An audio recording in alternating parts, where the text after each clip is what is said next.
Hello friends. तो हमें schools में सिखाया जाता है कि जो रेनबो है वो टोटल इंटरनल रिफ्लेक्शन नाम के फिनोमेनन से बनती है, जो कि बिल्कुल गलत है। टोटल इंटरनल रिफ्लेक्शन नहीं होता है, पार्शियल इंटरनल रिफ्लेक्शन होता है रेनबो में।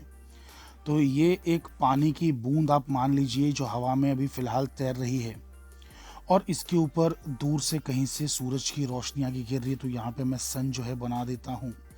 तो ये सूरज है जिसकी पॉलीक्रोमैटिक लाइट जो है वो आके इस बूंद पर गिर रही है। इस बात को मैं साबित करना चाहता हूँ कि टोटल इंटरनल रिफ्लेक्शन से नहीं होता है ये फिनोमिनन। ये तो एक अलग बात है, बल्कि मेरा क्लेम इससे बड़ा है। मेरा क्लेम ये है कि टोटल इंटरनल रिफ्लेक्शन हो ही नहीं सकता। इस चीज़ के अंदर टोटल इंटरनल रिफ्लेक्शन हो ही नहीं सकता, ये मेरा क्लेम है। ये फेनोमिनन टोटल इंटरनल रिफ्लेक्शन से नहीं होता है, ये एक अलग बात होगी। ये तो सच है कि नहीं होता है, लेकिन मैं कह रहा हूँ हो ही नहीं सकता टोटल इंटरनल रिफ्लेक्शन इस चीज़ के अंदर। ये वाइट लाइट अंदर जाने के बाद अलग अलग कलर्स में बदल जाएगी, लेकिन ज़्यादा कलर्स पे ना ध्यान देते हुए मैं चलिए रेड पे ही ध्यान दे देता हूँ। तो ये है रेड कलर, जो बेसिकली यहाँ से उधर जाके उस सरफेस पे टकरा रहा है। अब मैं यहाँ पे बनाऊंगा एक नॉर्मल, है ना। तो हम एक नॉर्मल बना लेते हैं। तो बेसिकली नॉर्मल जब हम खींचते हैं नॉर्मल, तो वो नॉर्मल कहाँ जाके मिलेगी? सेंटर में कहीं जाके मिलेगी। मैं काम करता हूँ पूरा सॉलिड लाइन ही बनाता हूँ, इतनी कुछ खास खूबसूरत बनी नहीं है। तो बेसिकली देखिए यहाँ पर मैं नॉर्मल बनाने जा रहा हूँ। ये हो गया मेरा नॉर्मल। देखिए सेंटर में जाके मीट कर जाएगा, है ना। अरे नॉर्मल ऑब्वियसली सेंटर से मीट करेगी यार, क्योंकि इतना जो पार्ट है ना नॉर्मल का, इतना पार्ट ये रेडियस के बराबर है, और रेडियस हमेशा सरफेस को परपेंडिकुलर रहता है। सरफेस जो है स्फीयर का उसको परपेंडिकुलर रहता है रेडियस, ठीक है। चलिए इतनी बात डिटेल बताने की ज़रूरत नहीं है, बट ये जो नॉर्मल मैंने बनाई है ये नॉर्मल रेडियस है अंदर, स्फीयर के अंदर ये रेडियस है सिंपली, ठीक है। चलिए एक बात तो ये होगी। दूसरी तरफ से भी मैं बना देता हूँ, मतलब इस तरफ भी बना देता हूँ, ये कोना भी जोड़ देता हूँ। तो ये भी जाहिर सी बात है कि रेडियस हो जाएगा। अच्छा, अब अगर आप इसे ध्यान से देखें, इतने पार्ट को अगर आप ध्यान से देखें, मतलब मैं इस ट्राइंगल की बात कर रहा हूँ, तो बेसिकली आपको ये ऐसा नहीं लग रहा कि ये एक आइसोसेलेस ट्राइंगल है? जी हाँ, बिल्कुल लग रहा होगा। तो ये एक आइसोसेलेस ट्राइंगल है। आइसोसेलेस ट्राइंगल में ये दोनों एंगल्स इक्वल होते हैं, है ना। अच्छा, अब एक इम्पॉर्टेंट बात पे गौर कीजिए कि बेसिकली बाहर यहाँ पर क्या है? हवा है। हवा का रिफ्रैक्टिव इंडेक्स 1 है अप्रॉक्सीमेटली। एंड यहाँ पर क्या है? पानी है, क्योंकि ये पानी की बूंद है, बारिश की पानी की बूंद है ये। तो बेसिकली इसका रिफ्रैक्टिव इंडेक्स जो है वो 1.33 है ना। मतलब ये डेंसर है। मेरा ये वैल्यूज से कोई लेना देना नहीं है, मुझे इस वैल्यू से कुछ करना भी नहीं है। मैं जस्ट बताने की कोशिश कर रहा हूँ कि μ2 इज़ ग्रेटर देन μ1। बस सिर्फ इतनी जानकारी मैं आप लोगों को देना चाहता हूँ, ठीक है। तो बस इस बात को याद रखिए, यही हमारे काम आएगी कि आप अभी कहाँ से कहाँ जा रहे हैं। आप जा रहे हैं एक रेयर जगह से डेंस जगह पे, ठीक है। तो डेंस जगह पे आप जा रहे हैं, ऑप्टिकली डेंस जगह पे। जब आप ऑप्टिकली डेंस जगह पे जाएंगे तो जाहिर सी बात है जो रे है वो टूवर्ड्स द नॉर्मल बेंड होगी।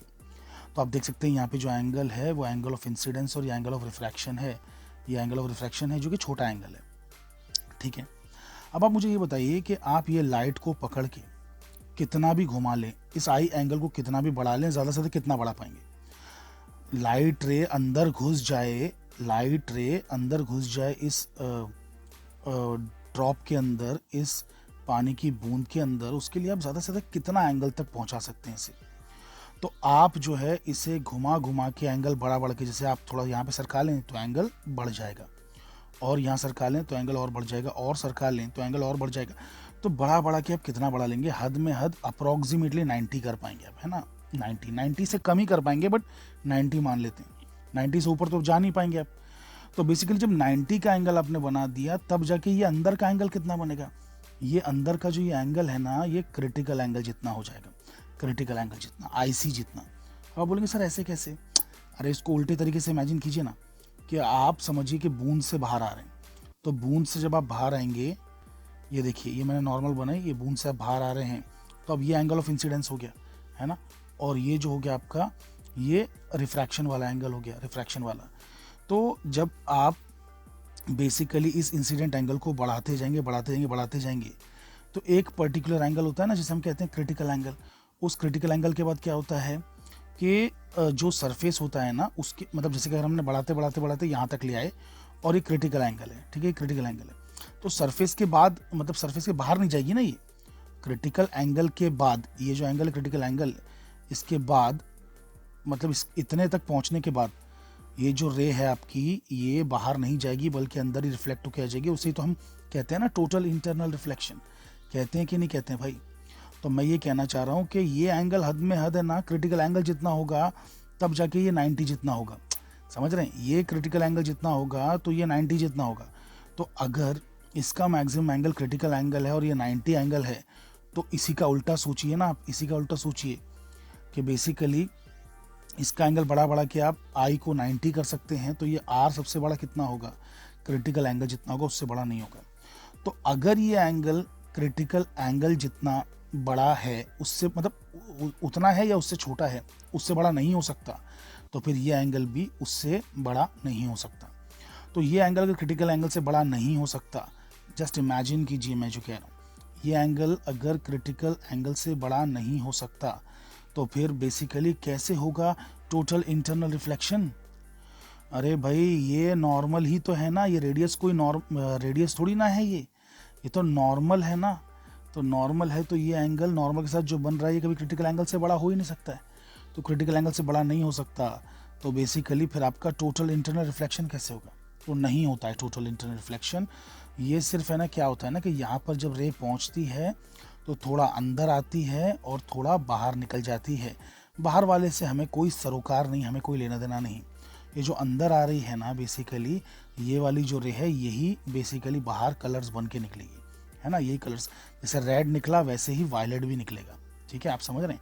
तो हर कलर इस तरीके से बाहर आएगा। आई होप आपको ये वाली बात समझ में आई होगी। तो इस तरीके से आपका रेनबो का फॉर्मेशन होता है। दोस्तों याद रखिए कि यहाँ पर जो हो रहा है ना वो टोटल इंटरनल रिफ्लेक्शन नहीं बल्कि एक सिंपल सादा सा पार्शियल रिफ्लेक्शन है।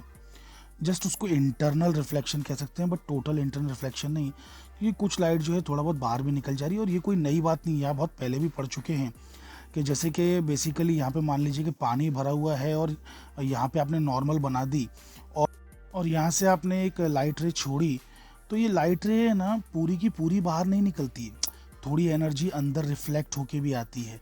तो ये जो एनर्जी अंदर रिफ्लेक्ट होकर आ रही है तो ये तो इंटरनल रिफ्लेक्शन हुआ कि नहीं हुआ। टोटल कब होगा, जब आप क्रिटिकल एंगल पे पहुंच जाएंगे और कुछ भी एनर्जी बाहर नहीं जाएगी बल्कि सारी की सारी एनर्जी जो है वो अंदर ही अंदर आ जाएगी, तो उसे कहते हैं टोटल इंटरनल रिफ्लेक्शन। तो यहाँ पे सिर्फ पार्शियल रिफ्लेक्शन हो रहा है, partial internal reflection, total internal reflection नहीं हो रहा है, ये बात को याद रखिएगा। तो अगर आपको ये वीडियो पसंद आए तो प्लीज़ लाइक करें, सब्सक्राइब करें। Thank you very much.